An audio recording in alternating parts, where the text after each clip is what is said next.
Well, it's good to be here tonight, and a special time to spend some time with a man that I can say I deeply love and deeply care about. So we're going to have a very open family conversation.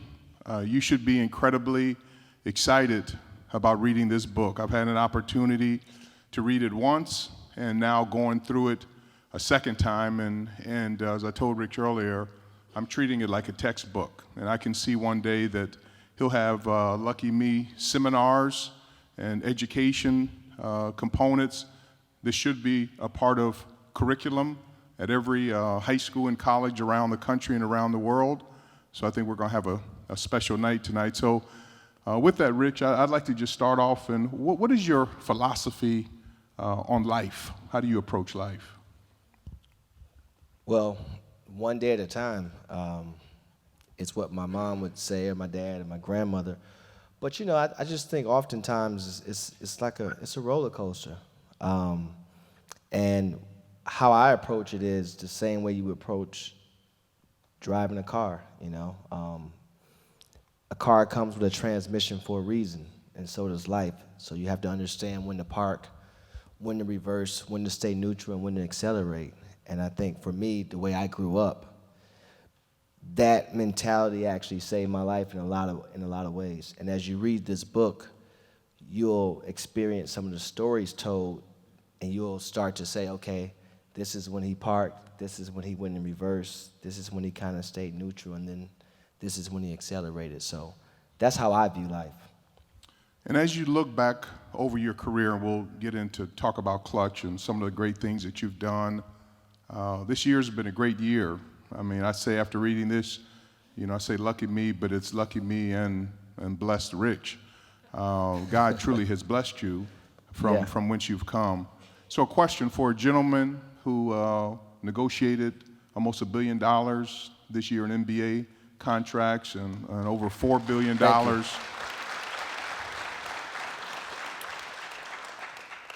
You know, what made this fascinating, and the reason why I have it here, I took so many notes, and just like you, Lucky Me, I love that song by Jay-Z, and as you know, as he says, you only know what you see, you don't understand what it takes to be me. And so can you articulate what that verse from that song, Lucky Me, means to you? Yeah, you know, I picked the title. Obviously, it's my favorite Jay-Z record, but more importantly, I picked the title because it takes a lot. And I was being a little sarcastic because, you know, people look at kind of like the opportunity that was awarded, but they don't see the yards after the catch, you know. And for me, when you read this book, it takes you through basically my life. My mom was addicted to crack cocaine when I was a kid. Spent many nights not knowing where she was at, you know, many months not seeing her, no birthdays, no Christmases, no Thanksgivings. I played every sport, never in the stands. And so that could be troubling for a kid. My dad was an entrepreneur, a man's man, someone I saw get up every day, go to work, we had a store, like a corner store. And I would open a store with him at 6 a.m. every morning. So I learned math, playing people's lottery numbers, and you know the pressure on playing somebody's lottery numbers. You know, and I learned marketing, selling beer, wine, and cigarettes to the neighborhood customers. But more importantly, I learned the importance of treating people the right way all the time. And my dad, he exuded that all the time. I watched him have to take on the responsibility of someone else's day. And it could be up, it could be down. And so when I was thinking about the title, you know, it was a little sarcasm, but I am lucky. I'm lucky to have a mom who, although she was struggling with her addiction, she never allowed us to see it because she cared that much about us. So I don't have a visual of it. I know it, but I don't have a visual of it. And so I felt like that was a very caring thing, even within the troubling addiction that she was having. And for my dad, there's a chapter in the book called No, I Love You. And No, I Love Yous. My dad never told me he loved me, but he showed me in so many different ways over and over and over again. So in contrast, I am pretty lucky. And then I had a community of people that raised me. You know, I listened to a number of people. You didn't have to be my parent to tell me something and for me to take heed to it, right? And so I think just holistically, all of that really shaped me and molded me, and that's why I did a interview the other day, and I said, you know, people don't really understand the assembly line I was built on. Slim is a character in the book. My dad used to pay Slim. When you read the book, Slim used to walk me to school every morning. Because you know in the Midwest, it gets dark when you have to catch the bus to school. And I used to have to walk past all these abandoned buildings. And my dad, you know, just being a dad, wanted somebody to walk with me. I had the new shoes on, a new jacket on, whatever. And Slim used to walk with me. But Slim liked Wild Irish Rose. He liked the shorty of Wild Irish Rose. And so my dad would pay Slim in Wild Irish. He didn't pay him any money. He paid him in wine, which was... But, you know, and Slim, I'm in the 7th grade, I'm walking with this older man, because Slim was probably, you know, no offense to anybody's age in here when I say the word older. He was older than me, let me be respectful to that. But Slim had to be about 52 years old, and I'm 13, you know. But he's talking to me about his life and how he had a family, and so we became friends, and he's still my friend to this day. And let's talk about your dad. As you know, there's so many characters in here: Slim, Press, Duck. I mean, all these guys. I already, you know, have closed my eyes and started to visualize what these men look like. And we all had Slims in our life growing up, and Ducks in our life. But I want to talk about your dad and then your mom. But let's talk about your dad. That is the original Rich Paul. Yes. And there's so many attributes in the book where I just say, wow, I see attributes in Mr. Rich Paul, in this Mr. Rich Paul. Talk about how basically they talked about R&J Confectionery. The store was the central hub. That's where there's a quote in there that even when someone got their one call from jail, they would call. Talk about what that 2490219. Yeah, talk about what that store meant to the community, and the impact that it had on the community. You know, we've all grown up with corner stores, and it meant everything, because if you were without parental advisory, you actually got it there. If you were without food, soap, and we sold Coast soap, and you know how long a bar of Coast lasts. That lasts about 3 weeks, right? And but it was everything, like you said. When someone went to jail, they called that phone, 216-249-0219. It rang to the way my dad had it set up, so he didn't have to pay the bill. The payphone, it was a payphone up front, in the front of the store, and a regular telephone in the back. But when you called, it rang to the payphone. But he can pick it up, and it would be, I don't know how he had it rigged up like that. But anyway, and so people would call my dad, and he would bail them out, or whatever the case may be. If a young lady got pregnant early and she didn't know how to tell her parents, he would close the store down, call her parents, because we got everybody's number, call her parents down, and smooth the conversation to where, because she wouldn't go home, because I don't want to go home. It was just so many different instances like that, and I watched everybody from George Forbes to Carl Stokes. These were city officials back in the councilmen and different people. I think one of the first black mayors, and so it was just. And I'm getting this. This was my Morehouse, my Clark. I got my curriculum here, but it wasn't in a textbook. But I learned people. I learned the character of people, and my dad was, again, I didn't get in trouble for things that most kids would get in trouble for. I got in trouble for lying. That was like a non-starter. And I got in trouble for being disrespectful to an elder, which that was never the case. But my dad taught me how to shoot dice and play cards when I was 8 years old, because he said to me, my brother and my sister, this will help you get from job to job. If you get laid off, having this education, understanding how to shoot dice and play cards, will get you through till you get to your next job. And so I took it as my first job, and my United Center was at the family reunion when the dice game started after everybody eat and the drinks are flowing. We start the dice game, and that was my chance to really show what I can do. And so it was a different education, but it was a great education. We used to have to sell single cigarettes. And I learned the difference between a Newport King and a Monarch, because a Newport King cost you 25 cents, a Monarch cost you 10 cents, then we went up to 15 cents. But then my dad told me about, he said, boy, go grab the Choi boys, and they come 3 in a box. And we used to have a box of Choi boys. Everybody know what a Choi boy is, right?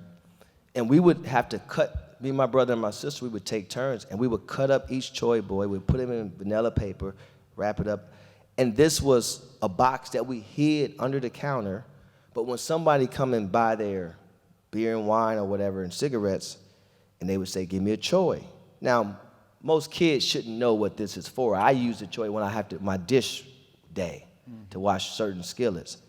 But this was actually used as a filter in crack pipes. And I had to know this because I'm working at my dad's store. And so it was, again, it wasn't, I was never really, I was a kid, but not really a kid, if that made sense, because my education went so far past being a kid because I was working in the store. And I know, you have a photographic memory. I know you're comfortable around numbers. And the thing that impressed me was the fact, you're 6 or 7 years old. Your dad would open up the store at 6, work till 8. You'd go to school, you'd come back after school and work at night. To 7:30. But they talk in there about how you were running the cash register. Yeah. And the thing that fascinated me the most was the name of R&J. Now, the R part was for Rich Paul, but why don't you talk to the crowd about what the J was? Yeah, my dad was married when he had me. So the J was for his wife, for Justine. Yeah. It wasn't for my mom's name is Minerva. Yeah. They call her Peaches, but as you read the book, her name is Peaches in the book. And again, that's something I learned. When I was young, it was stay in a child's place, so I didn't ever ask no questions. It was what it was. But to see that dynamic and to see Justine never treat me any different than other than her own, I didn't know any different, really. And also, I learned what it was like for my dad, like I said, he opened up from 6 to 7:30. But there was Mr. Lim, which was really on the next block. He was right here. And they had a conversation because Mr. Lim had a liquor license that he can sell beer and wine later up to 2 a.m. So what they said was, so it's not a conflict. I'll open at 6, close at 7:30. He opened at 5:30, and he closed at 2:30. And that was their relationship. And they watched out for each other. And so I had these examples very early on. But that dynamic, Justine would she would get off of work. She worked at University Hospital in Cleveland. 4 generations. Her mother, my sister Nikki, which is the only child that my dad had with Justine, and then my niece Shayla. They all worked in the same department at University Hospital. And Justine would come in and she would, get her Pepsi, play her numbers, and hit the door. She never asked any questions. It wasn't, when I would stay over their house, I didn't know anything different. I really didn't. I was fascinated when you call your dad a man's man, and I agree. He fought in the war, was always sharp. The number of years, how he saved his money to be able to buy the store, how he took care of your family. You even lived upstairs for a while. And let's talk a little bit about your mom, because I love the part of the book when it talks about the first time that she walked in the store and your dad met her. Yeah, so my grandmother moved to Cleveland from St. Louis. And so my grandmother had 11 kids, 6 girls and 5 boys. My mom followed my grandmother to Cleveland. And so quite frankly, when she goes into the store, and this store was across the street from the store that I'm standing in front of on the cover of that book. It was a store right across the street at first before my dad bought that building. And when she goes into the store, you know, my dad owning the store is like bears catching salmon down the stream. It's just, they just stand there and they just, you know, it's like, and so he sees, you know, and he's like, well, I never seen this woman before. You know, she's built. And they had a conversation, you know, and he's like, baby, listen, you know, I'm here 24/7, 365 to her. Yeah. And he actually, and there was an after hour spot that when my dad would close down, he always had like a side thing. It was an after hour spot, and he invited her too. Now, on this cover, when you talk about me living above it, I lived above it. Me, my brother, and my sister. After my mom, things had started to get a little rough. So my dad moved us above it because my Uncle Joe lived next door. And Uncle Joe was the guy who took over. When my dad opened up at 6, he would get off at 2:30, but he would stay there, but he's off. Uncle Joe would work from 2:30 to 7:30 and come on upstairs. Now at 10 o'clock, we would have to change the light bulb in the hallway from white to red. And there was a door you walk past, and if that light is red, they open. So my mom was never there, but Uncle Joe there, you know, and in Uncle Joe's, they got everything, you know, T's and B's, Acapulco. They got playing cards, doing all the things. And so if I had a headache, I was hungry, I was sick, whatever, I would just walk in and to tell Uncle Joe. Now, Uncle Joe got a long house robe on. He got leopard drawers on with 45 in his waistband and the ponytail, you know. But he's running the operation. And that's how I grew up. And so I knew everything that was transpiring. And I probably saw some things I probably shouldn't have seen and heard some things I shouldn't have heard. But that's what it was.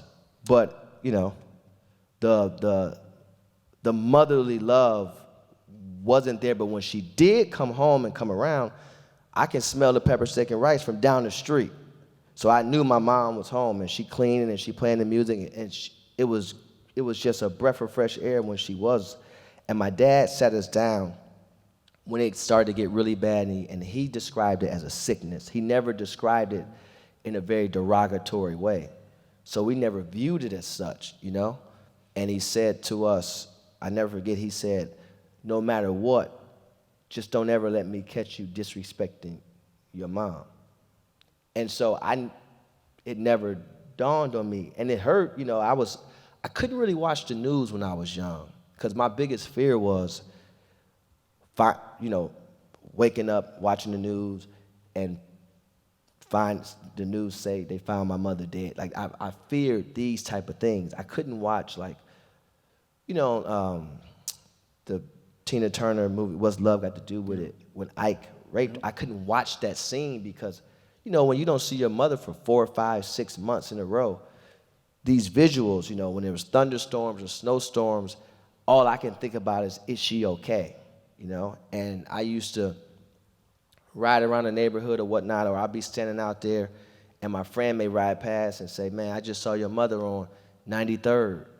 And so now if I didn't have a car, I would ask somebody to take me over here when I did have a car, you know, just to go and see, because I just wanted to get a glimpse and hug her and ask her if she okay. So, you know, like, I could be having a great day and then that happens. And so I learned to kind of deal with ebbs and flows of it. But, you know, the streets don't really allow you to be vulnerable. So at a certain point, I just built the wall and just kind of like just moved on. Let's talk about your mom a bit and her addiction. You made a comment in the book that when she would come home, you could smell the Pine Sol, the Lysol, she playing the OJs. Everything was back in normal, but that was her way to come home and recharge her batteries. Yeah. Talk to me what it was like to have Brandy and Miko and you 3 kids under 10 years old, taking care of yourself. Yeah, that was tough. And what it was like to sleep on floors and deal with your mom that you knew she did have an addiction. To talk to us what that was like. It was tough, but I'm gonna be honest, like, when she was there, like, you forget the 6 months went past. You're just happy to have her present. And I used to sleep, you know how the couch is up against the wall? I used to sleep on the back of the couch, just up against the wall. I feel like I'm like a cat sometimes with that balancing, because I just wanted to be close to my mom, you know, and plus she had all the snacks, Baby Ruths and you know, pork. She used to, you know, she had a bunch of snacks, and she with her favorite was the Pepsi, and I was the baby, so that meant a lot to me. My sister kind of struggled with it because she got the brunt of it because she was the oldest. And so now she's 10, 11, being a mom when she's barely a kid, you know? And so that was tough for her, but ultimately we were so close together. And it was challenging, but like I said, when she was there, it was great. Like you couldn't deny it. And my mother, she never had a dirty house. She didn't allow that. She never went anywhere without her hair done and things like that. And I never forget, she was talking to my sister one time about wearing high heels. And she said to her, now, if you commit to these heels, you know you don't get to take those off, right? So if you going, wherever you going, you don't ever take those off until you get back home. And that, for some reason, that weird dynamic always stuck with me. So when I would start throwing parties and I would see girls walk barefoot, I was like, you can't, you got to put them shoes, you know. Right. And they're like, what are you talking about? I'm like, you got to put them shoes on. Like, you committed. They're like, man, my feet is killing me. I'm like, it don't matter. Like, you got to put them shoes back on. So I just was born with, you know, like I was raised with all these different things. But my mom was great, man. Like, and you know what? Like, as you read the book, I don't want to spoil it, but my mom didn't sugarcoat anything. She told us. She said, I grew up, she went to Vashon High School in St. Louis.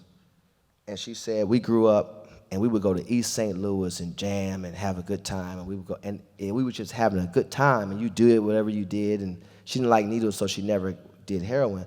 But even though you don't always need a needle, but she just didn't, that wasn't her thing. But she said, she told us, she said, when the crack came, we're looking at it as I can do this and move on and still do my thing. But she said that wasn't the case. She said, you the first time you got high on crack, it took you to a place and you forever chasing that high. And I was like, that sounds crazy. And she was like, no, that's real. And so it was in our face, you know, and she told us that because she never wanted us to, because it was old, but it was new, right? We thought it was new because this was all in the schools, Nancy Reagan, the whole nine, but it was kind of old to those that had been already, you know, used to it. But then on the flip side, she would talk to me and my brother about like sex education, and she's like, if you don't do this, I'm gonna have to take this straw and I'm gonna stick to, I'm like, what are you talking about? You know, it was like these conversations would go in and out, but at the same time, she would be in there frying chicken. She could bake anything, and you know, like even when she got clean, the grandkids never liked to be in my house. She had everybody's kids at her house. Your kids, my kids, just people around the corner kids, they just loved being around her. We was young one time and she had this job at Popeyes. And we would go to pick her up.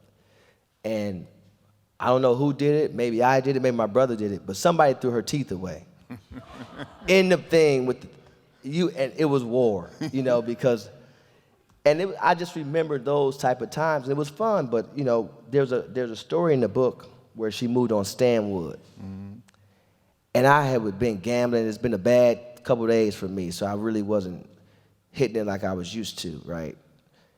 But my mom had got a new apartment, and she would never keep a place too long. But I hadn't seen her in so long, and I had about $47 in my pocket. And I'm like, damn, I want to go see my mom because they said she was over on Stanwood. So I go over there, and she's, I go in, and I don't expect to see nothing. There's no furniture, hot plate on the floor, this and that. And I was really sad about this, and I'm sitting there, and I'm just trying to figure it out, and I got up and went to the store down the street, and I bought my mother a Pepsi and a pack of cigarettes, and it was a Mr. Hero. I don't know if they have Mr. Hero here, but in Cleveland, it was a Mr. Hero. And my mom would like a Roman burger. So I was just trying to do whatever I can to cheer up, and we sat there, and I had a hot butter cheesesteak, and I went and got her a Roman burger and got her Pepsi and cigarettes, and I got her a Baby Ruth and a Three Musketeers, because that's what she liked. And I gave her the change, and it was the best I can do. And I knew once I stayed the night, I slept on the floor with her, but I had to get up and I had a game. And I knew that once I left, she probably wasn't going to be in this apartment too long because she would just abandon it. But, and so that apartment on Stanwood, when I left there and I had whatever I had left, I said to myself then, I said, I don't know when I'm going to see my mom again, but it did something to me to where my mentality changed. And it wasn't necessarily about finances, it was just about perspective, really. And so from that point on, I just really started valuing whether it was 2 minutes or 2 days. That's just what it was from literally that point on. And so, Rich, let's talk about your playing career, because you said you had a game. I didn't have much of a playing career. You were a good athlete. You were a good football player. Actually, if you count Muni League, I was a good athlete. Yeah, well, I'm counting it all. Like you said, count it all. I even love when you won the award and you thanked the cheerleaders. You dedicated your trophy to the cheerleaders. For sure. But even from a basketball standpoint, you went to high school. You were a good player. Why don't you share the story where you said you were riding home and you were going through a lot, doing stuff in the streets, and they called your dad and said you had a 1.6 grade average. So why don't you share that story? Oh, yeah. So, I was an athlete somewhat, but I chose to go to this high school, and when I got there, I'm like, damn, these guys are really good. It was called the Home of Champions for a reason, I guess. And got there, but, when I opened the store with my dad, my friends that were now 10, they're now 14. That's a big jump between 10 and 14. So they parking their cars 2 streets over, and they got on Versace shirts and big block gaiters on, and they going to school, first day of school. So I'm like, and I'm sitting here with a tie on, my book bag heavy, because we got summer reading and all this stuff, because I had to test into the school. And they giving us homework before the school even started. I'm like, and I wasn't used to that. And I'm reading Lord of the Flies, and you got Cliff Notes and all these different things. And, dice game over here, they doing this over there, but I'm in there, studying. And I said to myself, after 2 weeks in, I'm like, man, I'm gonna flunk out of this place. It was the dumbest idea I ever had in my life. So, freshmen don't get to drive to school. My dad never drove me to school. He would always pay somebody to drive. This guy named Nate, he had a half a foot, and he was an ex-Army veteran, but he was Uber before Uber, Right. And he would take me anywhere, $5. Gas wasn't as high as it is in LA now. It's like $8 a gallon, but it was like $1.35 back then. And Nate would normally take me, but for some reason, this is a couple months into the school year, and we're about to get our progress report, our first report card or whatnot. And they would, if you trying out for the basketball team, they put it up on the wall. Mm-hmm. And I'm sleeping study hall, and I just want to go to Glenville, man. It's the public school, all my friends are there. I thought I wanted to be here, but I really don't. But my dad had to borrow money from my Uncle John's credit union to pay my tuition for the year, and he would just pay it back over time. He wanted to get it out the way for the school. I forgot about that. I tested into the school. So now I got a 1.4 GPA. And man, my dad picked me up And he ride, and I'm like, damn, oh, you know. And he drove an 84 Coupe de Ville, and he got a little, you know, the armrest there, and he kept a 38 snub nose right there. So I'm in the passenger seat, we riding. And I'm on the corner of Euclid and Shaw. And there's Shaw High School here. And if you know about Shaw High School, all the pretty girls go to Shaw High School. So I'm like, damn, this is perfect timing because they about to let out. I get to see, you know. And my dad goes, and I want to be respectful because I know we're recording, but my dad goes, do you know what happened to Marvin Gaye? And I said, yeah, I know what happened to Marvin Gaye. It was unfortunate, but he had an overdose, this and that. My dad said, that's not what happened to Marvin Gaye. So he said he was disrespecting his father, and they had a situation, and his father never did a day in jail. And that's exactly what's going to happen to you if you continue to disrespect me by having bad grades. And then he goes on to tell me, you know, Tony Russ called me, and Tony Russ was our dean of men at the school. He said, you're not even applying yourself. You got a 1.4 GPA. This was your test score to get in. Now, what's going on? He said, I'm telling you right now, I would take you out this world, and I won't do a day. I can guarantee you. And then, this is when I thought I was an athlete, he said, and that dream of the NBA you got, forget about it. You ain't going to no NBA. You'll get these grades right, or that's going to be it. You got them right. And my dad had never talked to me with that much steam on the words. He talked to me as a man, young man, but yeah, man, it saved I mean, there's so many instances when I say it saved my life. Mm-hmm. I'm talking about just gaining perspective on what and who actually has value. And so when a parent used the word disappointed, mad and disappointed is two different meanings. You could be mad all you want, but when your grandmother says, I'm disappointing you, that hits a little different. And when my dad said he was disappointed in me, it just started to reflect on, I'm seeing how he's juggling all these different things, and here I am in school BSing around. And I love school, by the way. I've never had a 1.4 in my life because my dad used to give us $5 for a C, $10 for a B, and $20 for an A, and I'm a hustler, so I got straight A's, for the most part. And yeah, man, but again, when you talk about my dad never telling me he loved me, but he showed me just through that conversation, and he used that analogy, which I thought was a little over the top. But based upon the environment, how I grew up and how I'm sure some of you grew up, standing next to the wrong person can cost you your life. Yeah. And when you saw the gun and when you start talking about saving your life, let's morph, you got a chance to go to college for a little bit. Then you kind of got into business. And one thing that was really impressive in the book is that they say you bought your first house at 19 years old. You spent $103,000. So you had a home, you were making money. As we move forward, why don't you talk about that experience? I think it was with Duck that you had when you said you saw that gentleman and it was a black dude with a fedora, was dressed up. Yeah. And how that day saved your life. Yeah, we was at the Cleveland Deli. Yeah, when I was young, I 14, 15, I hung with a lot of older men. So I had an apartment when I was 18, fresh out of, well, not even 18. Yeah, 18 and a half, about to be 19. And because I lived with my grandmother, my dad's mom, and the average age in the household was 65.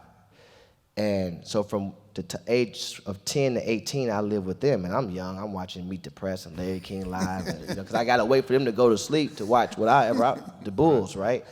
And so as I was hanging with these older gentlemen, and I rented this apartment, we used to always go to lunch on Tuesday. There was dollar wings or whatever, or 50-cent wings at Cleveland Deli. And it was fresh, hot out the grease, that you want to go there. But I'm following what the older guys are doing. So we're sitting there talking, and he goes, my man Tex, he goes, so how long you going to stay in this apartment? And I was like, what do you mean? I just got it. And he was like, yeah, but I'm asking you how long you going to stay in it. I'm like, shit, I don't know. Shit, I mean, however long I can afford to stay in it. And he was like, nah, like you need to be thinking about buying a property. And I'm like, what? And he was like, yeah. He was like, tomorrow, meet me here. I'm going to take you by my guy's realty office, and you're gonna start looking at some properties.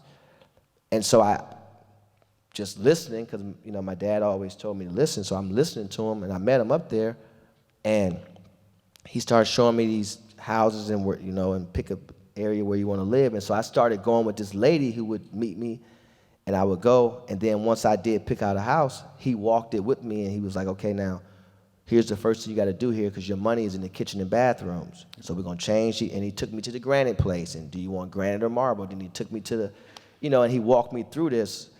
But when I went to buy the house, he was like, there's a first-time buyers program, and he was like, do you have a bank account? And I was like, yeah, because I did have a bank account, because, I would hit the number, and I used hitting the number to put over $10,000 into my bank. Mm-hmm. And so he said, okay, we're gonna go to the mall. I bought a Zanga suit.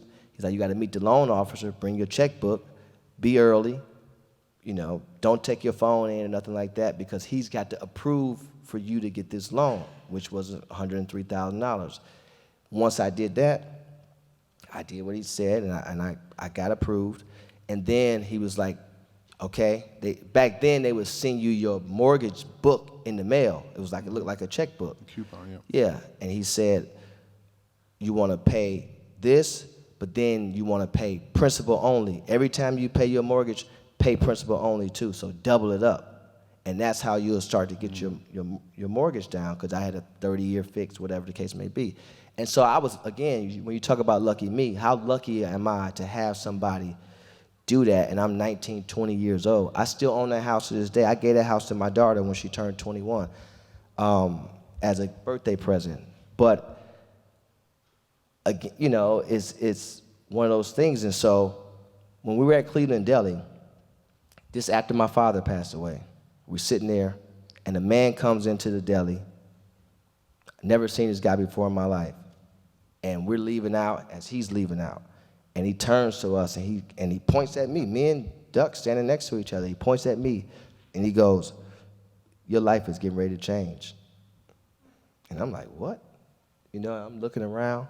And when we turned around, he was gone. Never seen him again. I don't know.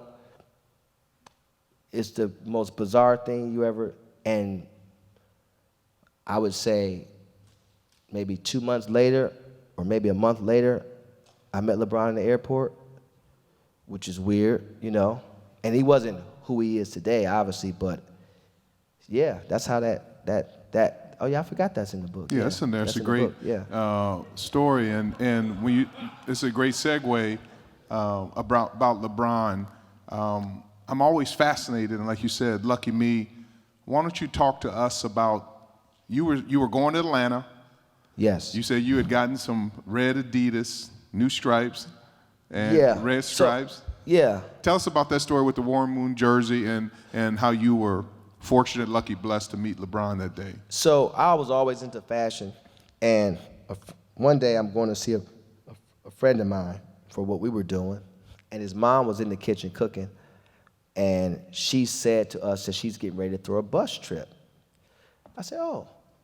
And she said, yeah. I said, well, how much is it? And she said, it's $65 a person. So I said, here go $400, I'm sponsoring people to go. So 3 weeks later, we're in the Dice house.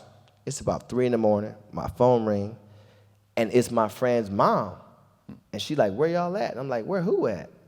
And she's like, where y'all at? We waiting on y'all up at it was a Tops parking lot where they would park all the cars and the bus would take you and you come back, whatever. And I'm like, no, I paid for people to go. We wasn't going. But me and my friend Mike E, we had won that night. We Mike's like, man, we might as well just go. They coming right back. We could sleep all the way there and come all the way back. And I'm like, all right. And we had just bought these scooters, and they go like 125 miles an hour. And we either had to wear a helmet or eyewear. And when we first bought the scooters, we had these dumb helmets on, and we looked like Dumb and Dumber, and we wanted some Cartier glasses. So, we end up going, and we on the bus, it's literally all women and us too. It's all women and us. And, we've been up gambling, running. When you're young, you running. And so we we sleep most of the way there. But when we get up, the bus stop on Canal Street, because, you know, they bargain shopping. They going for all the, pretty much the fake stuff. They don't care what you got to say. These are older women. They ain't tripping on none of that. They just bargain shopping, whatever. So we caught a cab to Fifth Avenue, and we went to all the high-end stores or whatever. And as we're leaving out of the store, I saw the NBA store on 53rd and 5th, right on the corner. I said, I got to go in here because I got these shoes I haven't worn. I had them, bought them like 6 months ago, and I want this specific jersey. It was a Latrell Sprewell jersey, a white one, and the 8 was outlined in black. And I said, I need them to go with these shoes I got that was black, and I had this crazy idea in my head. So anyway, when I'm in line, I got this one jersey, and I asked the guy, I said, man, what's that over there? And he goes, this is very important, he goes, that's our hardwood classic section. So anyway, I go over there, get 2 jerseys, buy the jerseys. I get home, I wear a jersey to like a cookout. Everyone's asking me about it. The next jersey I wear to the club. And I'm speeding it up because I know we got time. And so everyone's asking me about it. Now, mind you, I got my own house. I got three bedrooms, but I got a makeshift office in one because it's just me. So I got the office in this bedroom, a makeshift gym in this bedroom, and I put my bedroom upstairs just in case somebody come out. They gonna get to me last, right? So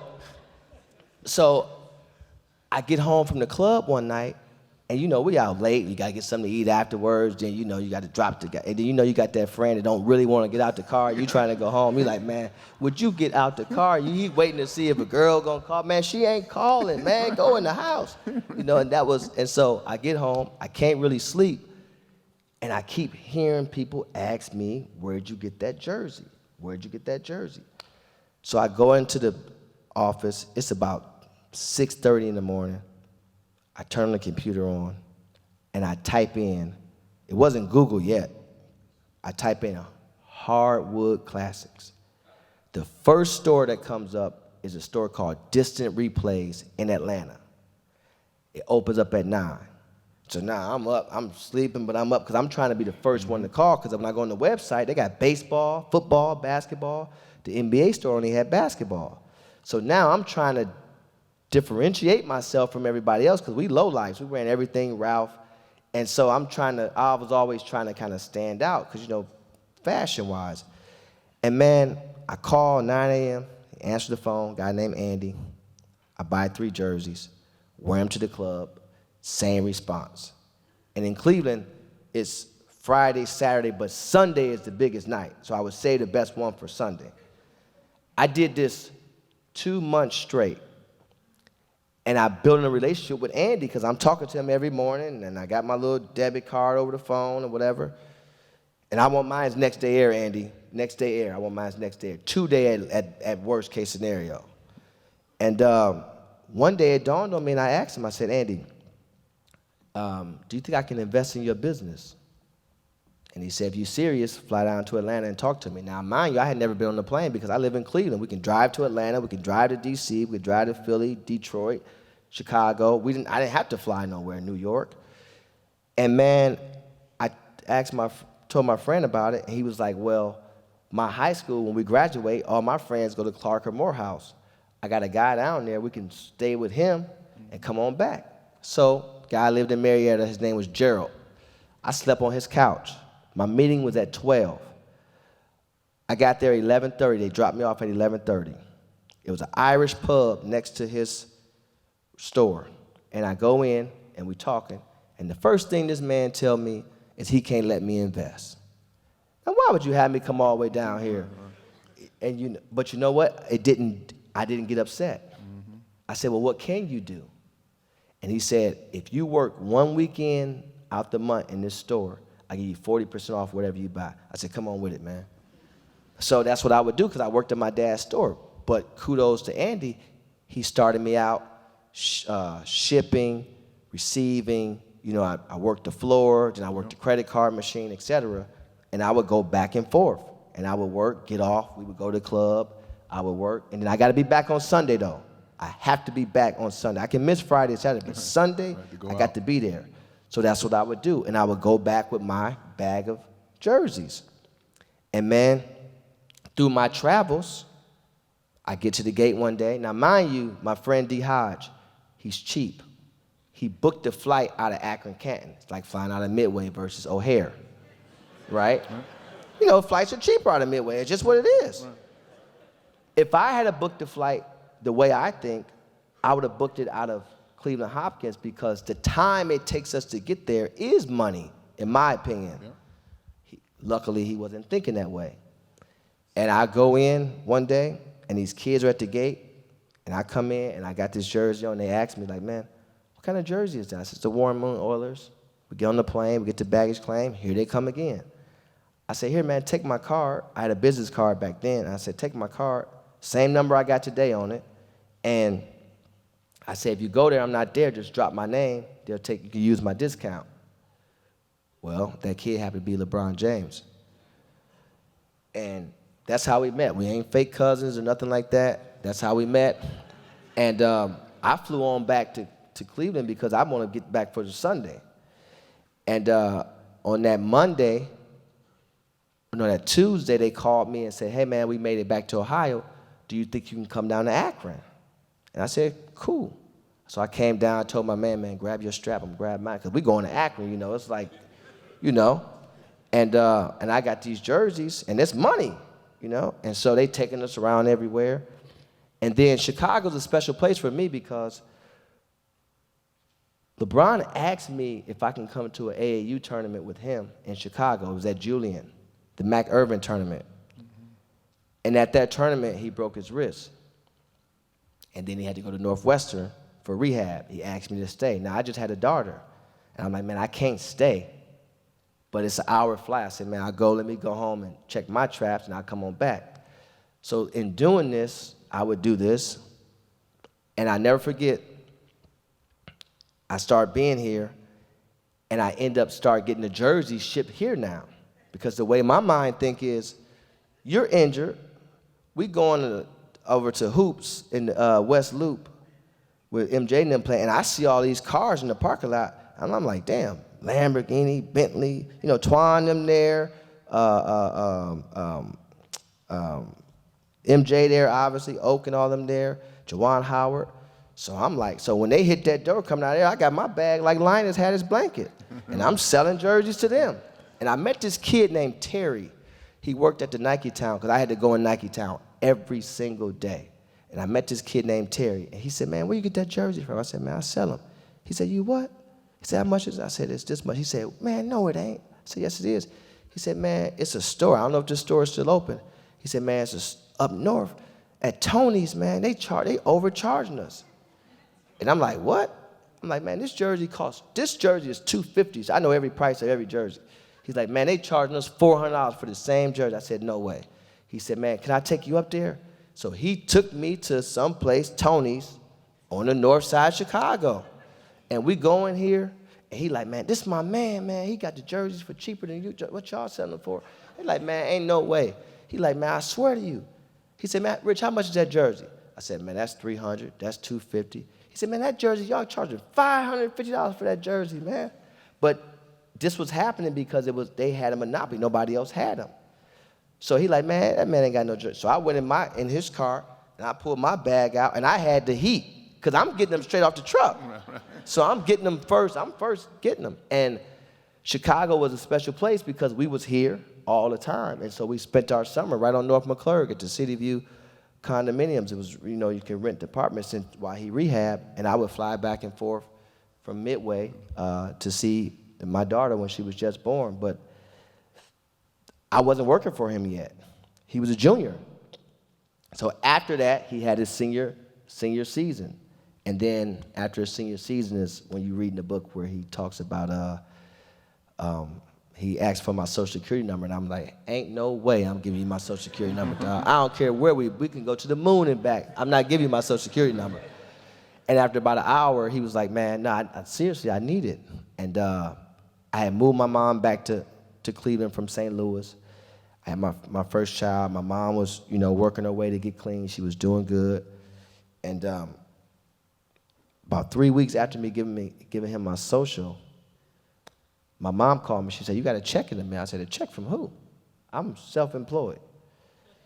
you know? And and she was like, no, it say King James Inc. So, you know, I'm doing 1,000 home when it say King James. I'm running lights, stop signs, everything, because, you know, I'm like, I want to know what's going on. So when I get there, I really didn't know how to read a pay period, but my mom showed me, you know, and she's like, and so I called Brian. I said, man, what's going on? You know, I got a check in the mail, but ain't nobody called me. You know, what am I, you know, what I'm supposed to be doing? He was like, man, honestly, I don't have nothing for you to do. He was like, I don't, you know, he's like, but ever since you came in my life, I learned so much. We bonded over our mothers. I'm skipping a lot of the story because I want y'all to read the book. But we bonded over our mothers. But he said, man, just bear with me. We'll figure it out. And he said, I know you selling jerseys. I don't know what else you got going on. But if you can bear with me, you know, we'll figure it out. And I didn't let that discourage me, you know, because I knew who I was as a person. And I knew I wasn't a yes man. And we had done some things to where I challenged him, you know, didn't want to sign an autograph. I told him you should because, you know, God chose you for a reason. You never know, you know, what that does to somebody else. You know, you always got to play the hand that you dealt. And God dealing you a hell of a hand, so play it, you know, because I'm a gambler. So I always use those analogies. And we just built this bond, man. We built this rapport. And when we used to go to these camps and they would have us, me, him, Mav, and Randy, we would have to share rooms. So Brian would always be like, I want Rich in my room because I was funny. We like and you know, laugh and joke at each other. And I would be doing my push-ups because, you know, when you out there on the block, you're doing push-ups, dips on anything, and pull-ups. And he would be, of course, stretching. I can't even touch my toes to this day. He's stretching. And we would just talk about our moms. And that's really what we bonded over. And his vulnerability and his guard was slowly and slowly coming down and down and down. And that was the opportunity that he gave me, which didn't come with a title or nothing. And then from there, I just made a way. The rest is history. Unfortunately, now you see why when I tell him and send him a text sometime and tell him I love him, that I really mean it, because he's meant so much to my life, to the life of our family. And so as we close, I think we're down to 5 minutes. Rich, I want to close with you to just do a little rapid fire. I want you to say the first thing comes to mind. And let's start. Oh, wow. Okay. Let's start with Peaches. Man. One word. I don't know if it's one, Kev, but what I would say is resilient, man. Like, you know, the demons just never know. And I would give it all up to see Peaches again, I'll tell you that. All of it. You know, she's smiling down and proud of you. For sure. What about Rich Paul Sr.? Hero. LeBron. Shit. Man, this is a hell of a rapid fire. It's more like a nuclear rapid fire. Man, just, you know, brother, thankful. He's truly one of a kind, though, seriously. I mean, I know everybody getting to the best players and all that, but hard to come by guys like that. Randy Mims. Glue. Maverick Carter. Motivation. Your future. Bright. Hold on. Couple more. Almost done. Klutch Sports. Oh, man. Just beginning. The Godfather. Emmanuel, in a lot of ways. My dad started me watching The Godfather when I was in like the 4th grade. It was on 3 VHS tapes. I thought it was the worst movie in the world. So slow, you know, but now I watch The Godfather on every flight I take. Let time be patient. Adele. Rich Paul. Thank you.